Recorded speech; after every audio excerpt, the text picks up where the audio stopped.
ထောင်းနဲ့တိုးစရာအစုံကိုရှာပြီးတော့ရှာဖွေစားတောက်တဲ့လူပါနော်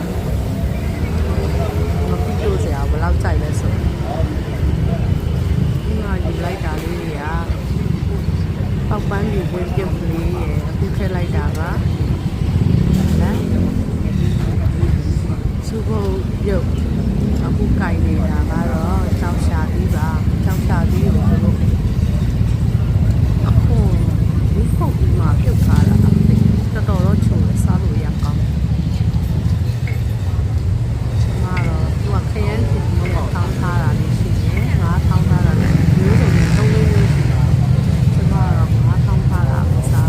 ပြပါလေသူကြိုက်တယ်မြန်မာပါဇက်နဲ့ခတ်တာ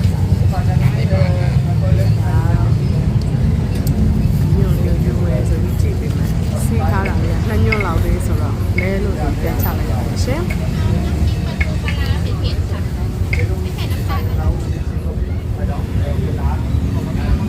ဟိုကကြိုင်လိုက်ဒီကကြိုင်လိုက်အကုန်ပြန်ချလိုက်လို့တဲ့ချင်းလေးရမကြိုက်တော့ပါဘူးကျွန်မပြန်ကြည့်ပါလားအားနဲ့ပဲအဲ့ဒီညွန့်လိုက်ပါတယ်ဗာညွန့်မှန်းပြီးအောင်စားလို့တော့ကောင်းပါရှင်အဲ့ဒါပောက်ပဲပဲပြီးကိုပို့ပြီးထည့်တယ်စားလို့ကောင်းလို့ချိုးနေလို့အဲဒါကတော့ခုနဝယ်လာတဲ့9တောင်းထုတ်ကလေးပါနော်9တောင်းထုတ်ကလေးကိုဖြီလိုက်တာ9တောင်းရယ်ဟိုဘက်ကတိုးစရာဝယ်လာတဲ့တိုးစရာလေးကိုပကလေးနဲ့ထည့်ထားတာအစုံ9ဒါတော့ဒါအဲ့9တောင်းလေးနဲ့တိုးစရာအစုံနဲ့တယ်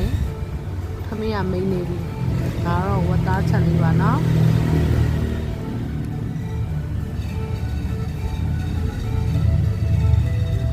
ရမ်းစားလို့ကောင်းပါလေရှင်အခုဆိုရင်စပြီးတော့စားပါတော့မယ်နော်ဟောကျင်းငါးသီးပြုတ်လဲဝယ်လာခဲ့သေးတယ်